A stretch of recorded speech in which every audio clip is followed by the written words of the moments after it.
Okay, so I mean the QR code is basically leading you to this GitHub repository, which is hosting the STEMscope source code and it is development. So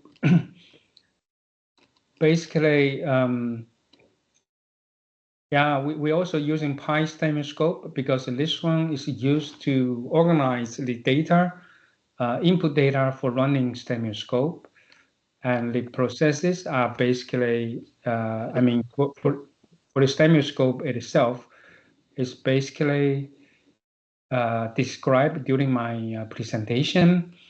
And there is a documentation. So if you reach this web page, basically what you can do quickly is just click this documentation of the STEMscope. And then it come to this read the doc website. This is currently, let's say, updated. And then you have several tabs here. So in terms of getting started, for example, it tells us what kind of resources, computing resources. Well, computing, you see, so there's a bug, a typo here. Computing resources. And then to run this STEMscope, for example, we need to use the CLIP. CLIP is the ITC computing platform, as I mentioned. And then we just get this shared folder and the shared account. So I will describe the access to this shared folder later on through email. The scenarios is the Dutch National Supercomputer Center, and if you can also apply for account for that, but then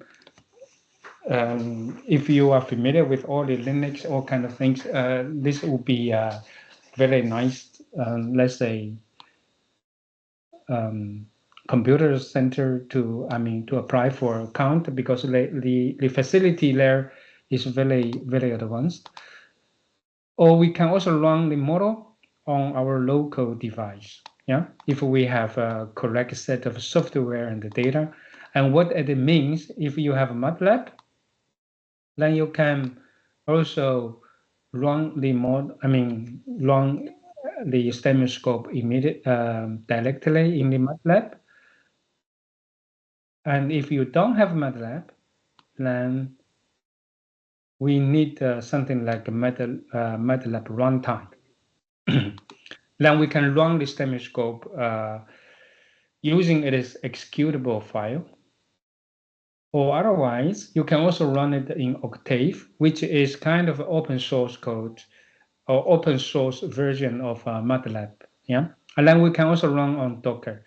But then the Docker part also require you to install Docker software either in Linux or in Windows system.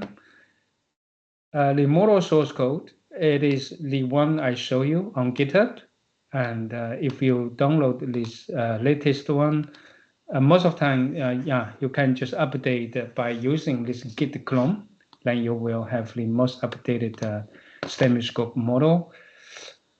To run the STEMscope model, of course, we need the input data from either institute measurements or from remote sensing. And then we need to prepare the input data using kind of setup function in this PyStemscope. Yeah, so this is kind of package developed specifically for organizing input data or processing input data for running STEMscope. And then there are some example data set on Zenodo. We can download it. And there's also these two you don't have access for the time being. Yeah, but I will come back to the clip later on. And then this is the configuration file. So when running STEMscope, we need to have this configuration file to identify where we can find the, for example, soil property data, what's the metal forcing, and then this is directional, I mean, is links to, let's say, radiative transfer part and the reflectance part. And this is a leaf angle radiation data, so a spectrum. So this again for the reflectance perspective, and yeah, we need to define the start time of the simulation and also end time. So this is just to give you a flavor. Let's say what this code contained. And then for running the model, we have several options. Because if you use MATLAB, then yeah, you can just directly run in the local drive or in the local laptop, but also running MATLAB using the computing platform. And what I'm going to show is about running the STEMscope on a computing platform, which is hosted in ITC. So here it describes the general workflow of STEMscope, which is basically very similar and general to all other models. The model will read the input data, forcing data, if you define a certain site or you define a certain location. So now STEMscope not only can be utilized for running existing sites like FluxNet sites, whatever, let's say, new sites like can be incorporated as well. At the same time, the STEMscope can run any location in the world using the ERA5 data, using the other data. So basically, we can also run this in your backyard, basically. And then the model will be run, let's say, the source code, yeah, is in MATLAB. So when you run the model, it need to run MATLAB. But then if you use the STEMscope package, then you don't need to go to the MATLAB to run it, but then you can run it under the Python, under the let's say the Jupyter notebook environment. So let us give you a more convenient way to interact. So I will demonstrate that later on. And here, if you use a local device, so basically, we need to install the MATLAB, of course. First, we need to have a MATLAB license. That is a disadvantage, but then the source code is in MATLAB. We are thinking to translate or refactor it into a Python version, but then this is in a coming project. Yeah, so we can go through this, but then, like I said, I will just run one of the example, let's say using STEMscope, but run the model with the MATLAB, and this require the MATLAB license. So therefore, I also need to do some tricks in the computing system, and it depends on your computing platform. This can be easily, let's say, refactored. Okay, we can also run, yeah, like I said, we can run the MATLAB runtime. So under different platform, we can also run it with Octave. Octave is the open source code, so it's easier. For the time being, most of my colleagues are using Octave to, I mean, my eScience Center colleagues, they are using Octave to develop the STEMscope. And we can also run the model with Docker. And this version is, how to say, is working fine under Linux system, but under Windows, we still need to fine tune a bit. Okay, so I will go to, let me see. So first of all, I will log out. And I close this one. Okay. So what I will do, so basically this clip computing platform. It's called platform.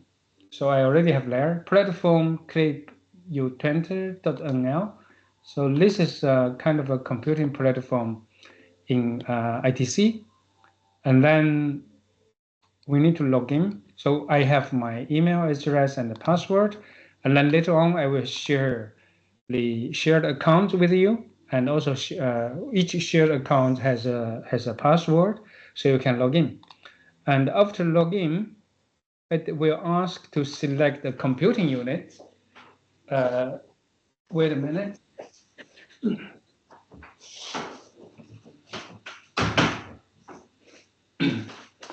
So after selecting the there are several computing units. Most yeah, Salvatore, has anything I need to stop or? No, probably if you can increase a bit the size of the text in the screen, it will be helpful for the student. Like this? And maybe, huh? Yeah, much better. Okay, okay. Yes, maybe. No, no, it's fine. Like this is it's much easier. This is easier. Okay. So should I start from the beginning? Yeah, sure.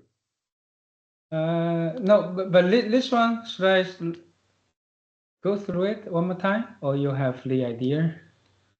No, okay. What do you say? Ask the students.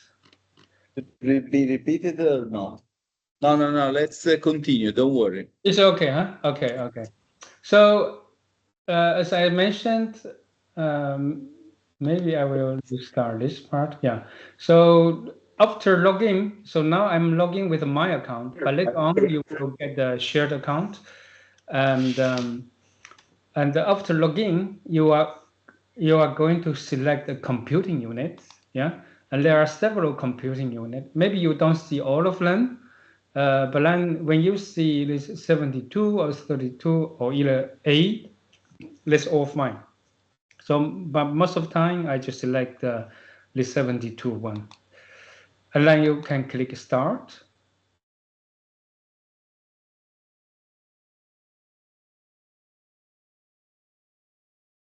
And that takes a little bit time.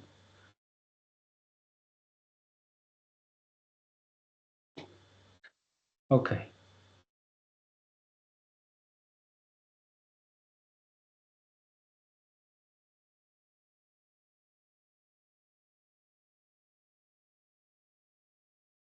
Yes. So I have a shared folder, many shared folder, but then for you, you will have the STEMuscope workshop. So this one will be appearing, I mean, on your site when you log in this platform. And then I will later on, I mean, after my demo, I will start to copy data into it. And then you can come back always later on to see how it works. But for the time being, because if you click now, there's no data there. So I still need to copy data. And but just to save the time for the demo, I will first utilizing, let's say, the folder I used before this lecture to demonstrate, what this PyStemScope can do and how to run the model. And what do I mean by using the MATLAB license? I didn't run the Octave. If you run Octave, then you don't need the license. But this is basically the same workflow. So within this folder and this folder, I will copy to your shared folder as well, which contains input data. Yeah, and then this input data, like the directional, flashback, initial condition, leaf angles. So those are all the data needed for running STEMuscope, and they need to be copied in advance. Only thing is the soil property data is very big. It is global. So it is something like 40, 50 gigabyte. But then most of the time, if you just run for one side, then you don't need to let the big data. And this can be addressed later on. But then for the time being, we can just go through the workflow for running StemScope. And then this output is when you run the model, it will generate a folder, for example, output folder, and then all the output will be installed in this folder. Yeah. And then the StemScope is the source code. I downloaded a year ago. I didn't update it, but then if you use the latest version, it will give you the same result.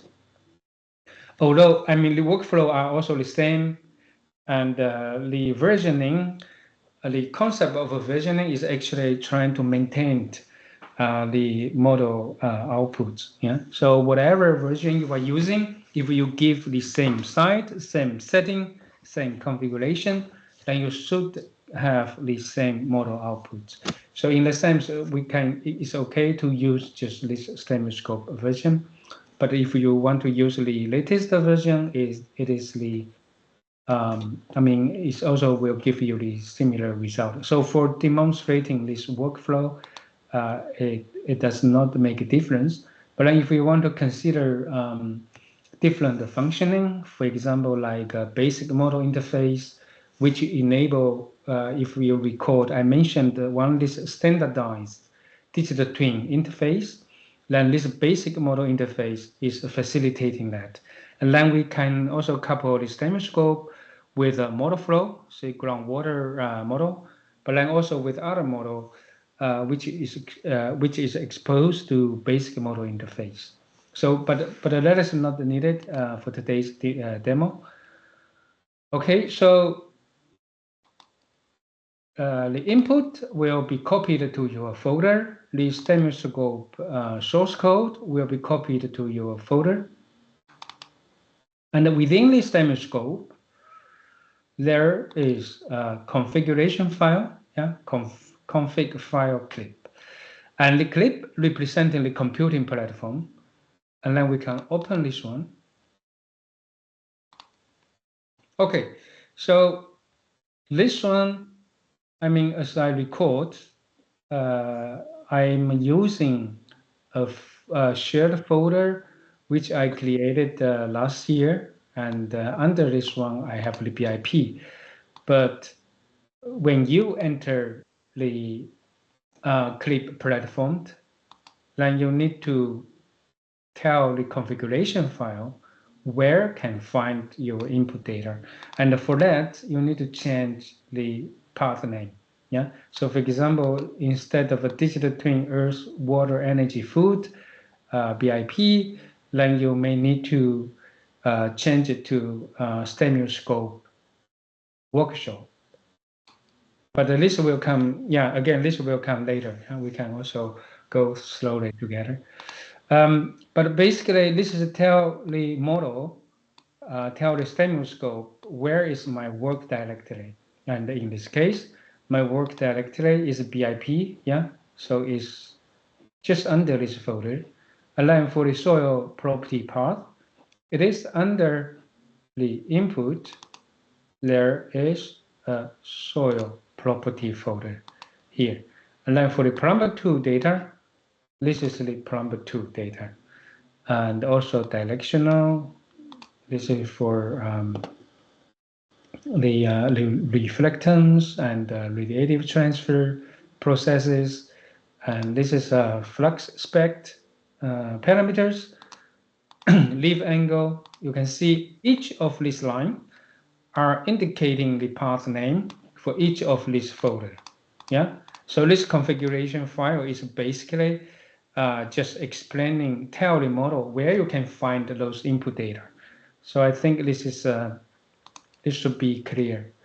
And then you can also indicating the start time and the end time, but these four are not very important because within this PyStem scope, it is kind of preparing you the processing data. So if you run this STEMscope and then you have this path to configuration file, path to model, let's say source code, and then you define the start time and end time here. And you also have this location, then this starting time and end time will be replaced by the start time and end time here. Yeah. So which means, I mean, you don't need to, in the configuration file, you don't need to care much about this input and output path. Let me see. Yeah. You do need to have output folder. This one you can create it by yourself. Yeah. Or otherwise the model, otherwise the PyStemscope will generate it for you. So that should be okay. So now let me see. Are there any questions for the time being? No. Yeah. Okay. Following your step. Seems. Huh? Yeah, this is a little bit shitty. Some are able to follow, some maybe not fully. Okay. But I think right now it's let's see the procedure. We will record the video and share the video later on, because I don't think we will ever be able to run the code within today. Yeah. Okay. So the idea, maybe I just quickly say, this configuration file is meant to indicate to the model where you can find the input data for running the model. Yeah. So like you're running the model, you need the soil property, you need the metal forcing data, you need other, let's say, radiative transfer, reflectance type of parameters and the data, and those are all stored in these different folders. And in this configuration file, it just tells the model where you can find this folder and the data within that folder. Yeah. So that is just the purpose, currently the purpose of the configuration file. So I will close this configuration file, and then this one is based on my case. I will copy the mine to your folder. Not exactly the same, but then in order to make it right, you need to adjust the path name by yourself. Yeah, but we can also do this later on. Not today, like Salvatore said. So for running the STEMscope, first of all, we need to install the PyStemscope, but I already installed. Yeah, so I don't need to do that. In case, I can just show you. So this is the workflow.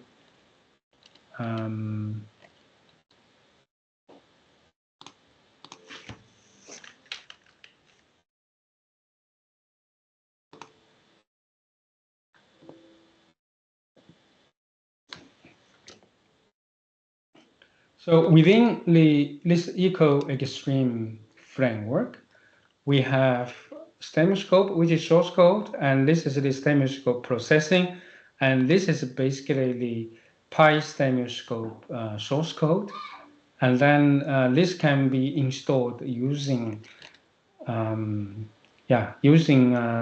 let's say normal, how to say, the installation command in Python, like PyInstall or something like that.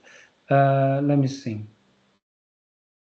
Yeah, so this is again linked to what I presented here. But in any case, I just want to let you know, other than the STEMscope, there's also STEMscope processing repository, which is hosting the PyStemscope. And this is how PyStemscope comes. And again, just a reminder, the PyStemscope is used to prepare the input data for running the STEMscope. And then because I already installed this package, so I will just run this first cell, yeah, to import the PyStemoscope functions. And now, because I already, let's say, updated my configuration file, yeah, so I just give this the path name of this configuration file to list variable, yeah, because I will use it in this function. So for using the PyStemoscope, we need path to configuration file. We also need to know the path to model source code. So again, this is just indicating to the model where you can find my configuration file and where you can find my source code. Yeah. So I mean, intuitively, it is straightforward, but then when you realize it in code, it looks a little bit complex. But actually, if you are familiar with the concept, then after one time try, then you can get your head around it. Okay, so and then after I just run this one, and now I want to run the second cell because I didn't change this one. So again, in your case, when you have this shared folder, you need to change the path name by yourself, yeah, in order to find this configuration file. So for me, I already let's explain the configuration file, and then I will just run this cell. And then because now I already incorporated Stemoscope here to create the instance of the model. So I will run this one again. And like I said, this is the location. So the location, this is the FluxNet site name. Yeah. So whatever Flux site name can be used here. So for me, I just use ARSLU.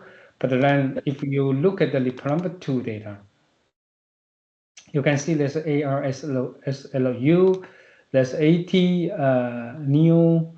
I mean, there are 170 sites. So we can select whatever site you would like to look, and then you can just type in the first 6 character of this.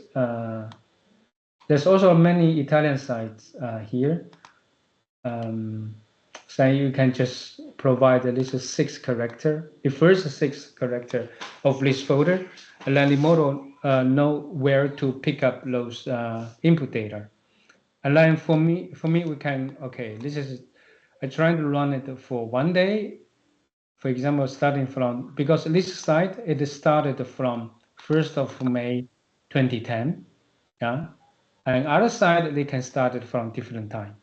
So the end time, maybe we don't need to run for 1 day. We can just run for, let's say, 6 hours. Wow, or 3 hours to make it faster. It's a demo, right? So this just to define start time and end time. And after you've done this, then you can run this cell. And then if this one is working fine, then it will print out the, let's say, it start to, because now it started to copy the input data to input the folder. Yeah, so it takes a little bit time to run this cell, and then when the data is copied, everything ready, then it will print it out where you can find your configuration file, where you can find your model input and the model output. So it said, okay, under the BIP input, and then you will have one. If you noticed here, yeah, you will find a new folder. This ARSLU is the FluxNet site, and the 2024 October 21 is today, and we just created this instance at 35 past 5, yeah, in the afternoon. So the folder name is also, created based on when you start to run this run this site. As such, then you can keep track what you have created. So this is the latest one we just created.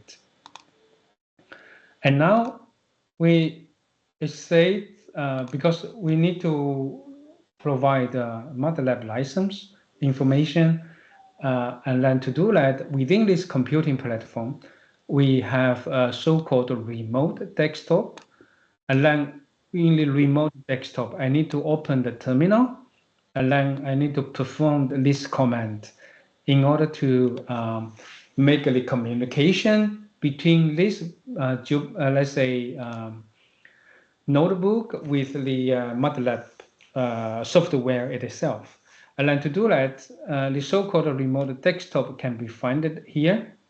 So this is a new launcher. If you click new launcher, and there are several notebooks installed here within this computing platform. You have a terminal and things like that. And then under application, there's this remote desktop. Yeah. So I just create remote desktop. Okay. And then we come back to Jupyter Notebook. It said performed this command echo display in a terminal in the remote desktop. So which means we need to open a terminal in the remote desktop, and which is easy. The terminal is here. So you can just click terminal, and then we say, okay, you need to type in this echo display. So I will type in go dollar and okay. It's capital, huh? Yes. Okay, and then if I execute this command, you get this output, yeah, like 1.0. Then I want to check if this 1.0 is also set up here, yeah. So this is also you set up the environment of display. So to make the connection between the Jupyter Notebook and the remote desktop, wherein you can find MATLAB. Yeah. So after this, then we run the model. I will click run. So when run the model, you don't see anything here. Yeah, it just start, let's say, symbol there. And that is because now, after run this model, it start to communicate with a remote desktop. And then you can see there's a dialog popping up. And this is because we need to provide a license for MATLAB. And then to do that, I need to type in my account. And this is a little bit, how to say, not straightforward, because this is a one-time password. And then I need to open the file. Folks,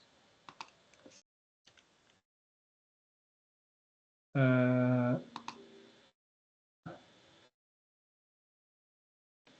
then I need to again provide my email.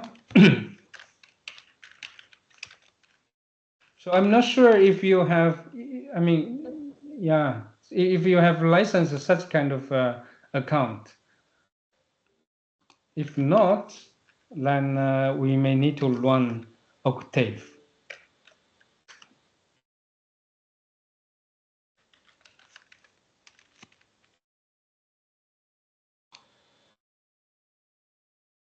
Oh, I need authenticator. I need to find my smartphone. Okay.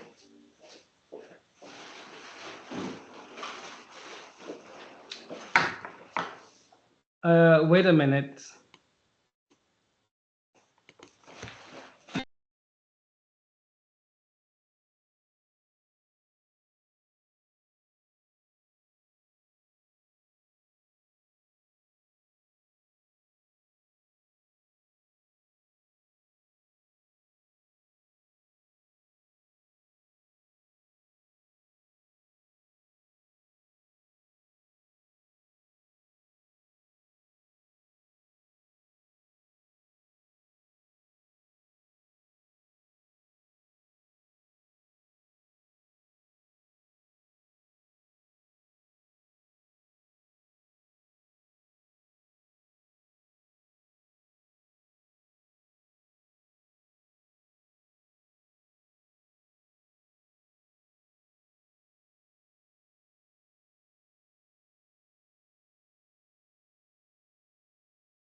Eugene, are you still there?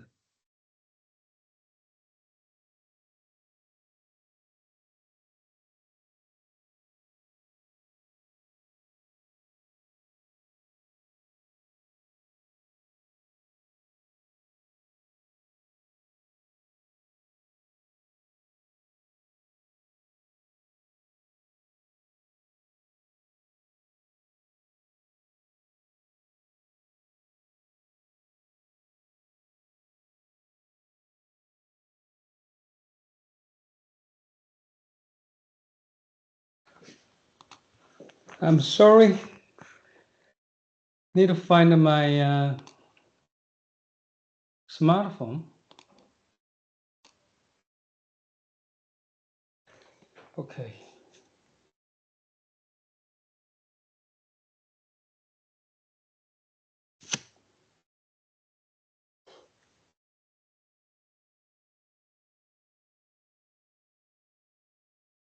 Okay, after this, then we get the one-time password, copy, and we go back to MATLAB, and we need to paste this and submit. Okay, so now the MATLAB is running. Only things you don't see anything, yeah. And one thing you can do is under the terminal, if you put this top, then you will see, there's a MATLAB is running. Yeah. So, I mean, as such, then you know, okay, my model is running, then, yeah, you know something is happening. And it just need to wait for model to finish everything. It takes, usually it should take rather fast because we only run for 3 hours, which means it's only like 6 time step. Oh no, 12 time steps, yeah.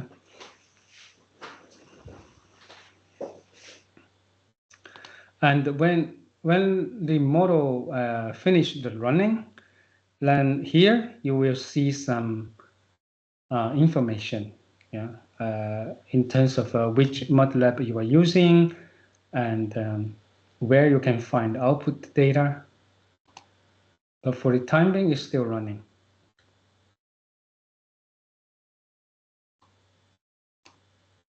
Okay, so you now see MATLAB is gone. It means the running is finished, and then you can see, okay, here I give you the which MATLAB version we are using, and then this is a configuration file, and then the calculation starts from 1st of May 2010 till 1st of May 2010, but only 3 hours later. Oh yeah, so indeed it's only 6 time step. So after this, then we can write, let's say, we can write the output into a netcdf format using this cell and just simply click, and then it tell you where you can find this netcdf file. And then we can import it just to check what we have. So after the running, so basically you get 26 variables as kind of output. And then for each of these variable, you have explanation like short wave radiation, you have long wave radiation, a net long wave radiation. This is a net short wave radiation. And then you also have latent heat flux. Yeah, latent heat flux, you have sensible heat flux, you have the ground heat flux. I mean, because this is everything in Jupyter Notebook. So basically, so temperature, so moisture, and basically you can plot whatever variables you like. So maybe I will just show you a quick example. This is from last year.